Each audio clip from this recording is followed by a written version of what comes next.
many things for many reasons.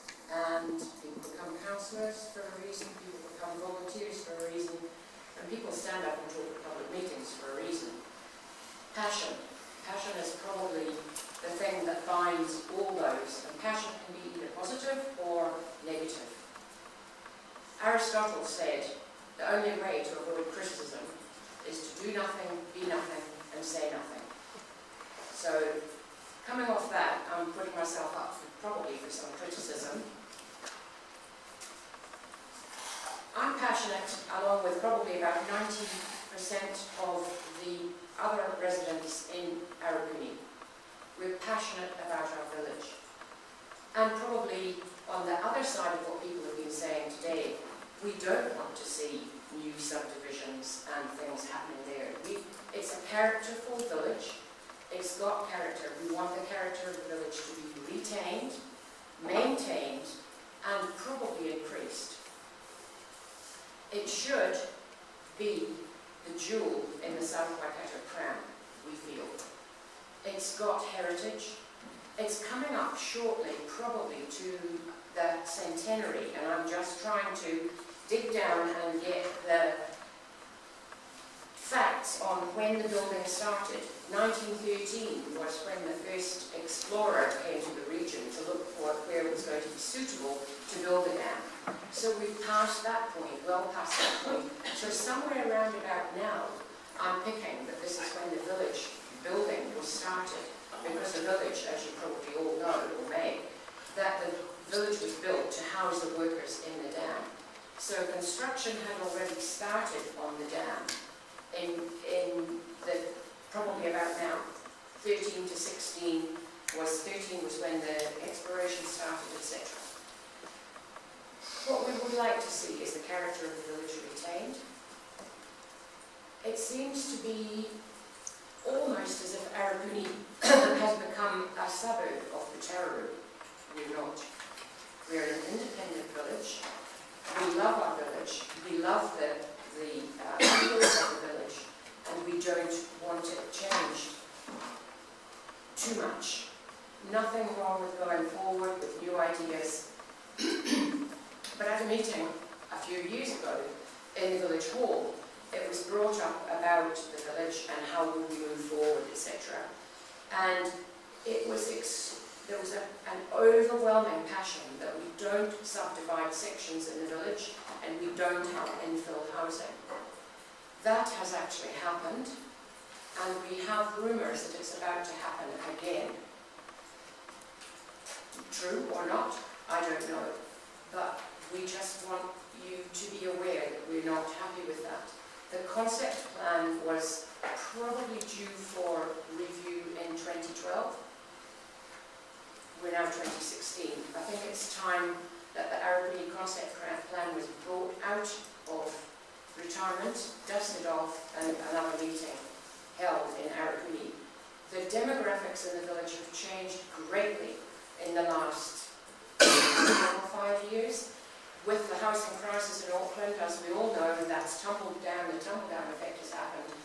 And that's been great for Arapuni, because my goodness, house prices are what we would call great. Aucklanders, of course, would say, oh, I could buy a couple of those and still get change. But for us, it's good. There are lots of things that need to be done, and I've listened to people last week and this week saying things like, you know, the footpaths, the roads, etc., etc. And we all know that the rate budget dollar only goes so far. But we have people, a friend of mine, who goes out at night with her backpack and her spray to spray the footpaths on the opposite side of her and up and down and round about, because it doesn't get done regularly enough. That surely is not the expectation of residents of a village, that they go out at night with a spray can having to spray the verges and the footpaths.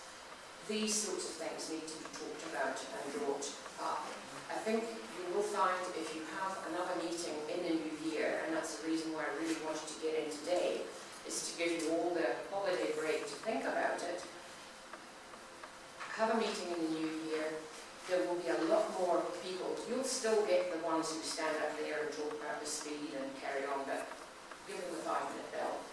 And find out what's going on in the village. It really is a great place.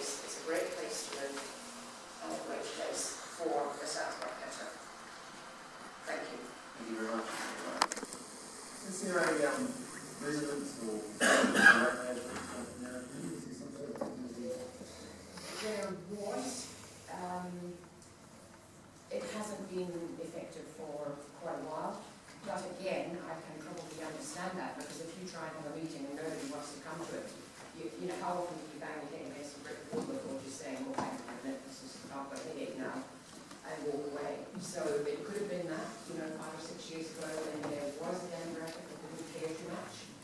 Now we've got the demographic that does. We've got more young families, people coming in from outside, buying their houses, so it's become more owner a resident rather than renter resident. Is it something that you consider looking at, maybe bringing a group together to? Oh, absolutely. Yeah. I get the job of coming because I come to Tai Chi on Thursday mornings through here, as well as doing it in Arapuni on Tuesday. So I get the job of standing up here and talking. But I'm sure that Craig would agree it's the best place to live. Okay, on the 18th of January there is a drop-in session between 4 and 7 at the Arapuni Hall. Isn't that interesting? Because yesterday I heard on the 7th of January there was going to be a council meeting in the bowling club. So the rumor is actually not accurate. It's the annual plan drop-in session between 4 and 7 p.m. on the 18th of January. What day is that? That's a Wednesday. Yeah. And that will be advertised? That should be advertised. I mean, if you want to print some flyers, I'm more than happy to put them around in the letterboxes rather than rely on people reading the paper or whatever, because I think you would get a better response. So I'm happy to do that. Thank you very much. I'm going to show my ignorance on behalf of yourself and did you give us your name, please? Because yes, I don't want it in the paper, please. no, Trish Murray. I know we've met. Yes.